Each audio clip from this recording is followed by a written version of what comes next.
Bonjour, c'est Gilles sur boursicoté.com. Voici l'analyse technique des indices mondiaux avec cette vue du CAC 40. Donc on voit bien ici ce mouvement baissier. Et donc aujourd'hui, nous sommes le vendredi 11 décembre 2015. Je vous propose de comparer un petit peu l'évolution des principaux indices mondiaux en fonction ici du CAC 40. Avec un DAX qui résiste un peu mieux à la phase de consolidation ambiante, donc avec un niveau actuel à 10 340 points.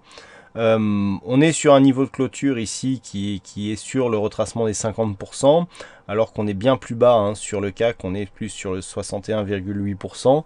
Donc on voit un DAX qui résiste un peu mieux à phase de consolidation. Alors certes, nous avons cassé ici la zone des 10 454. Par contre, nous avons ici une zone de résistance intermédiaire sur cette phase avec ces ombres ici qui subsistent aux alentours de la zone que le DAX occupe actuellement, en tout cas au moment où je fais cette analyse. Donc on est ici sur une zone, dans la zone 50-61-8 qui résiste. On a toujours ici une impulsion haussière qui n'est pas encore trop consolidée pour passer dans une phase d'invalidation et donc de retour sur une zone de point bas. Par contre, on a ici un mouvement de faiblesse assez important avec des indicateurs qui traduisent bien cette faiblesse, ici sur le RSI, sur le stochastique, idem sur le MACD, et les volumes ne plaident pas non plus pour une poursuite du mouvement haussier. Donc attention ici à une éventuelle sortie sous cette zone des 10 129 points d'ici les prochains jours, parce que là il y aurait un mouvement d'affaiblissement général sur les indices européens. Par contre, pour rebondir, il faudrait aller au-delà de cette zone ici des 11 000 points pour essayer de donner un rebond significatif. Sur le FTSE, le mouvement baissier là aussi est un mouvement d'ampleur. Nous avions ici une sortie qui se profilait ici pour perpétuer un mouvement, la poursuite d'un mouvement haussier. Cette sortie n'a pas suffi, puisqu'après ici avoir cassé la résistance, on a réintégré et on a cassé ici la zone de support pour marquer une phase d'accélération. Donc là, on est vraiment en pleine accélération. Sur les indicateurs, on voit ici d'ailleurs que l'on rentre en survente sur le RSI, ce qui est plutôt rare en daily. Dernière fois, c'était ici autour de cette zone du 24 août. Mais c'est assez rare sur les indices que l'on ait ce genre de configuration. Malgré tout, cela peut arriver.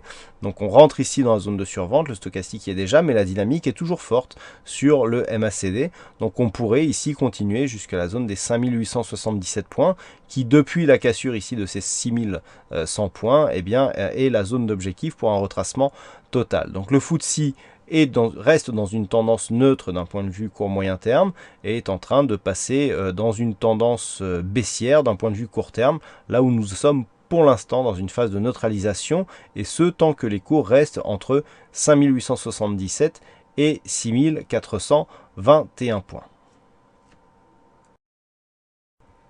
Sur les indices américains, la baisse là aussi est un peu moins marquée. Au moment où je fais cette analyse, on est venu tester ici la zone des 2009 points. Donc on est sur une zone assez, je veux dire techniquement, qui ne représente pas de danger d'accélération baissière. Certes, nous cassons ici le retassement des 38,2% de Fibonacci de cette phase de hausse, mais sur une dynamique qui est assez faible. Donc on peut très bien revenir ici, se poser sur cette zone des 1985 points, mais pour l'instant c'est juste un mouvement de consolidation. On a ici d'ailleurs cette zone de support qui était une ancienne résistance, donc il y aurait encore des restes de signaux haussiers sur un éventuel contact avec cette zone horizontale. Du point de vue des indicateurs, c'est relativement neutre ici sur le RSI, le stochastique est sur un petit signal baissier court terme accompagné du MACD. Les volumes là aussi vont plutôt vers un mouvement baissier. Tant qu'il n'y a pas de rupture ici de cette zone des 2009 puis 1985, il n'y a pas de remise en cause de la tendance moyen terme qui reste plutôt neutre mais à prédominance haussière, puisque nous avons des indices, notamment le Nasdaq que nous verrons juste après, qui a déjà cassé ses points hauts significatifs. Donc toujours ici dans une phase de neutralité sur le S&P 500. Le Nasdaq, lui, a l'air vraiment très solide, puisque malgré une consolidation globale, on reste ici sur un mouvement de neutralisation. Le Nasdaq vient de marquer un point bas aux alentours des 4540 points, ce qui nous laisse ici sur cette zone de support, et on voit que par rapport à la dynamique du Nasdaq, eh bien, on est plus sur une phase de neutralisation que de retournement. Donc nous sommes ici sur des plus hauts annuels, hein, puisque le Nasdaq ici il n'y a pas longtemps a inscrit cette zone de résistance à 4737 points. On reste relativement proche de celle-ci et les cours ne faiblissent pas malgré ce qui se passe en Europe. On l'a vu sur le S&P 500 aussi. Donc pour l'instant, on est dans une phase de neutralisation sur l'indice des valeurs techno. Sur les indicateurs, on retrouve cette neutralité ici et sur le RSI. Le stochastique envoie un petit signal baissier ici d'un point de vue de la tendance court terme, confirmé ici par le MACD.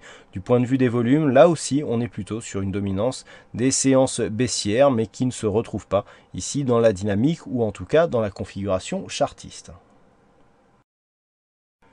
Et enfin sur le Nikkei, on a là aussi une belle matérialisation de la phase de consolidation actuelle, puisqu'après avoir ici cassé ce retracement des 23,6%, eh bien le Nikkei donc se dirige désormais vers son retracement des 38,2%. Alors je dis se dirige vers, mais du point de vue des contrats futurs, nous avons déjà atteint cette zone, puisqu'au moment où je vous parle, on évolue ici sur la zone des 18 750 points, avec des incursions ici qui se rapprochent de cette zone de support des 18 586 points. Donc on est ici sur une phase de poursuite de la descente. Nous voyons, on a à peine ici entamé le retracement des 38,2. Donc tant que l'on ne dépasse pas ici ces 18 090 points à la baisse, il n'y a pas de remise en cause de la dynamique. Par contre, d'un point de vue moyen-long terme, ce que nous pouvons voir, c'est que si cette phase de consolidation continue, eh bien on aura une succession de points hauts baissières. Alors si on vient marquer ici, casser cette zone des 16 902 d'ici quelques jours, voire quelques semaines, eh bien on pourrait effectivement réorienter la dynamique moyen-long terme à la baisse en ce qui concerne le Nikkei. Et lorsque l'on sait la phase de hausse qu'il y a eu précédemment, eh bien ce retournement pourrait être synonyme de grosses phases de configuration, de grosses phases de consolidation, voire de retournement majeur.